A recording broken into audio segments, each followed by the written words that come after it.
and that I gathered through my work there. Now, with First Merchant Bank, this actually First Merchant Bank case came up during Susurluk scandal. See, that's why we keep going back and forth to where we started from, and the scandal where NATO afterwards started going to Plan B, and that was the main bank that was used by NATO, by CIA, by these mafia people. And if you look at some of the people there with high stakes, you will see some head of states in Turkey as high as, former prime ministers. Huge. It's in Cyprus. Cyprus was, I would say, the top center for money laundering and financial transactions that dealt with both the heroin aspects of Gladio operations, NATO, Turkey, the CIA, but also weapons smuggling, money obtained from that. Cyprus, not only the banks, but Cyprus location was used for a lot of these false end user certificate operations where, weapons are ordered from Turkey and the arrival destination is Cyprus. However, from Cyprus, it goes to other countries. And then you see the three major centers, and this is based on the FBI's investigations, 1996, 2001, where all the activities of the terrorists, and these are what we refer to today as Al-Qaeda, okay, our friends, Mujahideen, Zawahiri, that money from that heroin, they were all part of the same operations, okay? Illegal weapons smuggling. The three centers, number one, serving the first step for our bad guys, meaning the US, etc., CIA, was Cyprus. From Cyprus, then after Cyprus, the two other branch important areas were Dubai, always Dubai, and Cayman Islands, okay? Cayman Islands, you're going to say Turkey, Gladio operation, but Cayman Islands was extremely important in these operations because some of this money also had to come back to the United States. And a lot of this money didn't come directly from First Merchant Bank, all the terrorist activities, directly to the United States. The intermediary station was the Cayman Islands. And then from Cayman Islands, that money would come to finance some operations, some illegal operations in the United States. Okay? And you're going to say, that's very interesting. One of the things I would like you to do, James, would be to show, so 6 years ago, I put the pictures of a bunch of U.S. officials and I said, you want to know why there's a state secrets privilege on me as far as the U.S. persons involved? These are the known U.S. persons involved. There are some pictures there.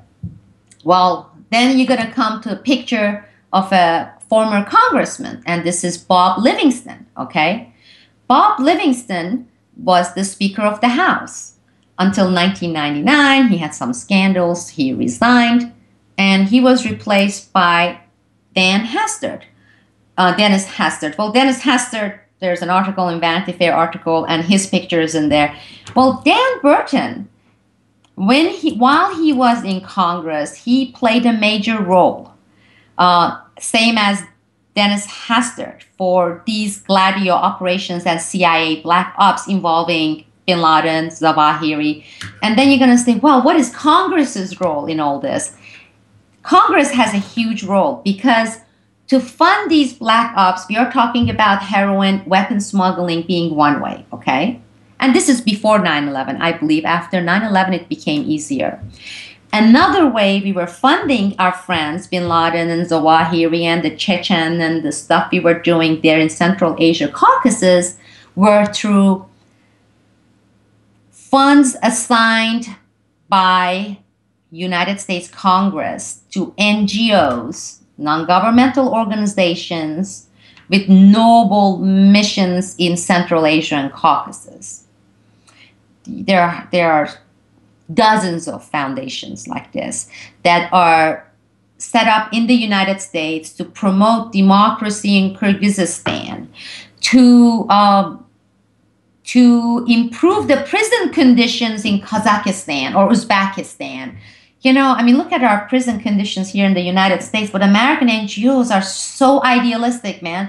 I mean, they are setting up, they're going all over the world. They travel over there to take care of the prisons there while we are so screwed up here. Now, that should be beyond anyone saying, but look at their budgets. You're looking at tens of millions of dollars a year. We don't have any NGOs taking care of a single one of our scandalous prisons in the United States. Or with the cases of Guantanamo Bay, but we have dozens of NGOs who want to improve the prison conditions in Kazakhstan and Uzbekistan. They want to improve the education. They want to fight for the rights of the journalists, in these countries. And again, if you look at the budget, tens of millions of dollars, and a lot of these NGOs, and some of them are NGOs, a lot of them, they're also businesses, okay?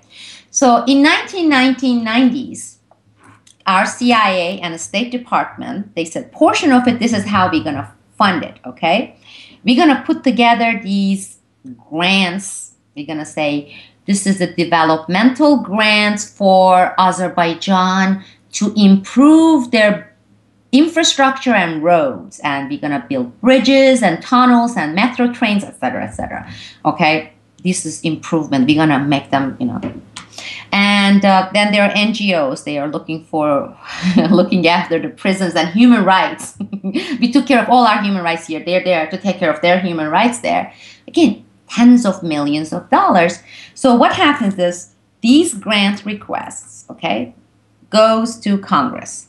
Congress has to approve it, okay? So Congress has to approve it, which is you have the Committee on Commerce. Then you have Foreign Relations Committee in U.S. Congress, both House and the Senate. Of course, Speaker of the House plays a big role because they're one of the most powerful people to pull the strings. So what you want as the CIA and State Department, you want to have the top guys within some of these committees, both in the Senate and in the House, on your side, to rubber stamp these requests. And when some scandal breaks, and let's say even if some foreign country comes, their lobby and to U.S. Congress goes to that committee, says, yo, dude, you gave grants to this Turkish construction company to do this here. 5 years there, they haven't built a single road. In fact, they have 5 madrasas. And here are documentation, evidence that they are training, militarily training, Islamic factions that are doing this. So do something. Do you think something like this doesn't happen? I'm not giving you a hypothetical example here. I'm giving you a real examples that were taking place in late 1990s, okay? When you have one group, even from Turkey, coming to U.S., going to Congress and showing congressional committee evidence saying, well, these NGOs or these companies that are receiving your grants are actually doing this. If as CIA and State Department, you don't have the chairman of that committee, okay, and the Speaker of the House and those guys under your thumb, you're going to be in trouble, okay? Because then it's going to leak. There's going to be congressional hearings, investigations. The grant is going to be suspended. It's going to leak to the media. So this is the reason why they have to corrupt or start with the corrupt members of Congress and suck them into all these illegal operations that included Operation Gladio and the CIA Black Ops in Central Asia and Caucasus. So I'm just like, okay, Dennis Hastert, his name came out. He was one of those. I'm going to go back to where I started. Bob Livingston, Speaker of the House, resigns in 1999. He starts making tens of millions of dollars suddenly because he registers under FARA, Foreign Agent Registration Act, the law which has 157 loopholes to go around, and becomes the official foreign lobbyist for the government of Turkey and for Cayman Islands. Okay?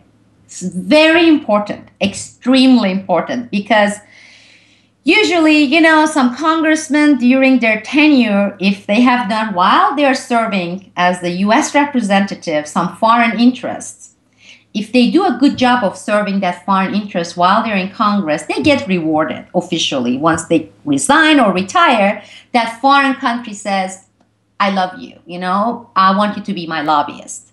You look at somebody like Dan Burton, for example, he was known to scratch Pakistan's back, for example, or India's back, while the US representative, okay? And once he decided he was not going to run again, etc., then he becomes, as soon as he's out, he's going to become the lobbyist for either India or Pakistan. But usually they have a specific region that their specialty or their previous services lies. Now, with Bob Livingston is very important, Cayman Islands and Turkey. You would think Cayman Island, Turkey, they're like two totally different, and there is a very important reason for this. Same thing with Dennis Hastert. Dennis Hastert retired in 2007 after that article came out in Vanity Fair article exposing him as related to my case. Not that the people cared here, but as soon as he resigned, 3 months after he resigned, he registered under FARA, Foreign Agents Registration Act, and now he's receiving $3.5 million a year. This is just the official amount from the Turkish government. He is the representative, the lobbyist. But they don't become lobbyists by just retiring. You have to serve those interests while you're in there. Well, in this case, not only they were serving the Turkish and Cayman Islands interests, not their governments really, they were serving the CIA and the State Department's illegal operations in Central Asia, Caucasus via Islamization. Because they were fully aware in mid-1990s that almost every single penny of close to $1 billion, hundreds of millions of dollars, okay, allocated by the United States Congress for Central Asia, Caucasus NGO, human rights related NGOs, education related NGOs for that region, etc., and businesses. And if, James, you go and look at these businesses that got this grant to implement projects like road infrastructure, to develop tourism in Turkmenistan, okay?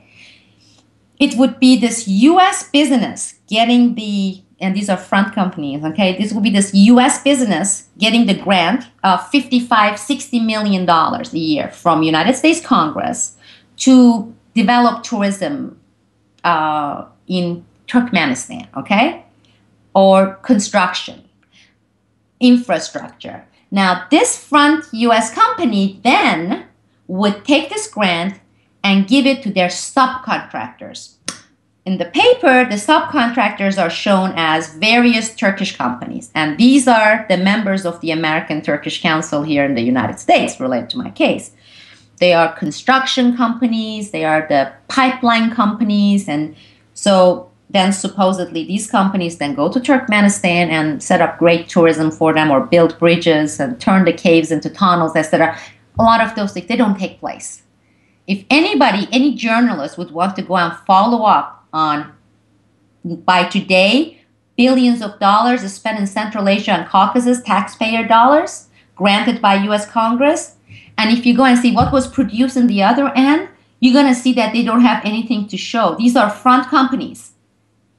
This is part of the funding for the mosques, whether it's 1,300 in Kazakhstan, the number, or madrasas and the mosques, and the weapon smuggling, and the training of the mujahideens, and training and dividing these various Islamic factions, whether it's the Salafis against Wahhabis, there's Wahhabis against the Sufis there. That is where this money is being used, okay? And that's one way. One way is heroin, one way is that. So again, back to the stuff. Cayman Island banks, Bob Livingston has been the lobbyist representing the interest of Cayman Island banks. And Bob Livingston also has been the lobbyist representing the government of Turkey. They are very closely linked. And as far as the banks are concerned, the first merchant bank was one that FBI was regularly, long before 9/11, reporting to two places, okay? Based on our findings, Mr. State Department, Mr. Commerce Department, U.S. Commerce Department. This bank is involved with our criminal targets, Turkish criminal targets, okay, which were working with criminal U.S. people who are not our targets, FBI targets, and they're involved in heroin and money laundering, and the bank is being used for this. And we have all this evidence. State Department, we do nothing. So First Merchant Bank kept operating, okay? 1998, 1999, 2000, 2001. 9/11 takes place. The FBI agents are livid. They're like, you're going to shut it. This is the U.S. government. They shut down all these different banks related to Palestinian causes, saying they are terrorists, while there was no indication that those banks had anything to do with the so-called Al-Qaeda. Yet, the number one bank associated with Bin Laden, Zawahiri, Al-Qadi, all these actors, okay, and also involved with Dubai, is First Merchant Bank. 9/11 happens. Agents are livid. They go back again to the State Department and the Department of Commerce. They say, not only that you're going to shut them down, put sanctions on them, but we need to arrest some of these people. We know who are the terrorist financiers, okay? This is what FBI was telling the Department of Commerce. The Department of Commerce, they said they were not going to do anything. It didn't happen until 2004.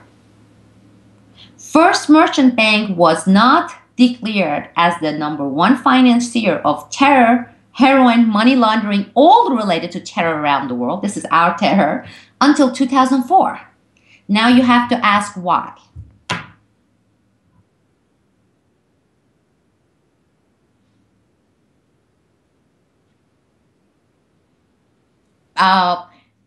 I have a couple of possible explanations. One of them was because it was going to take at least that long for some of our continuous operations funding to come to the end, for them to switch with other banks. I'm sure there are several banks that have replaced First Merchant Bank now. And I have a pretty good idea, because I'm not a lot of this First Merchant Bank related stuff from the FBI's counterterrorism and counterintelligence division was also forwarded to FBI white collar crime, okay? They deal with the money laundering and all the different ways of, there's so many different ways to launder money. I'm not expert and I don't have expertise in this topic, so I don't know the details of how it took place. One thing that got my attention with First Merchant Bank, in one way they were laundering money, was a lot of cash. We are looking at tens, in some cases hundreds of millions of dollars, were being converted to government bonds, but these governments were Turkmenistan, Azerbaijan, Kazakhstan, and that was very interesting to me. Now, for someone who understands money laundering and is not as ignorant as me, I knew it was money laundering because I was told that it was. But I know that this particular approach they did through First Merchant Bank, you would see the accounts of all the presidents in Azerbaijan and Kazakhstan and Turkmenistan, and then you would see the money was being invested and they were buying these bonds, and then later that money was being converted, those bonds to money again. I don't exactly know what the process is. All I know that some of those bonds dealt also with maturity or the expiration date or whatever it was, that they needed to keep those. They couldn't move those from those accounts for some reason to other, considering that the top presidents, these are the dictators of these countries, Kazakhstan, Turkey, they all had their accounts in First Merchant Bank. And the US CIA money laundering scheme also included converting this black money into Kazakh bonds, like $25 million in Mongolia or Kazakhstan gold bonds, and how that money then was taken out. So that may be a possible explanation. I don't know, because that totally falls within the financial money laundering experts, their expertise, and I don't know enough in this area to even begin to explain the possible or most likely reasons why it lasted till 2004. Well, I hope people appreciate just how many leads and tips we are giving to investigative journalists and money laundering experts and everyone out there who can actually pursue all of these leads. But before we leave it, we're already up on the 1 hour mark, so we should be winding things up. But before we leave it there, you mentioned that Cyprus and the Cypriot banks were extremely important to this entire money